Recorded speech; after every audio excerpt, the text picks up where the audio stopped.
MKCG medical छात्र छात्री को निर्यातना अभियोग भारप्राप्त विभागीय मुख्यों नारे आसला अभियोग शिशु विभाग बहु छात्र छात्री एभली अभियोग आनिबा परे मेडिकल कॉलेज रे एने एक गुरुत्वपूर्ण बैठक अनुष्ठित होईछि। तदंत पर दृढ़ कार्यानुष्ठान नियाजिबो बोली कहिसेंती मेडिकल कर्तृपक्ष एवं डीन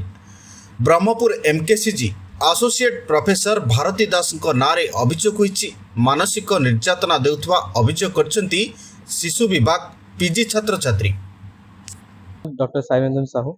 मो द्वितीय वर्ष स्नातकोत्तर छात्र शिशु रोग विभाग एमकेसीजी मेडिकल कॉलेज हॉस्पिटल मु मोर सहपाठी माने प्रथम वर्ष द्वितीय वर्ष स्नातकोत्तर पिला सहित ये आसीचु आम सागर होउथबा नीतिदिनिया मानसिक जंत्रणा अगेंस्ट कंप्लेन करने आम डिपार्टमेंट मैडम को बिहेवियर जो डेली इमोशनल आ मेंटल हारासमेंट सफर हो सबू कथार सबू जगार समस्त सामने पेशेंट सामने हो कि आम फैकल्टी मान सामने समस्त सामने अपशब्द एत खराब गाड़ी खावा पर आमर मानसिक भारसाम्य ठीक रोना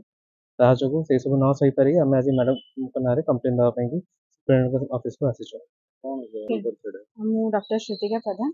second year PG resident paediatric department MKCG. आपण तो शुणिले मो सहपाठी जहाँ कहते यहाँ केवल मोर नुह मोर सहपाठी समस्ते मो जूनियर समस्त गोटे असुविधा हो चली गत 2 मास है आम सेम सिचुएशन रे अच्छु। आज बाध्य हलु आसी सुपरिटेडेंट सर पाखे नेहुरावाई प्रतिदिन आम मानसिक चापर रोचु आम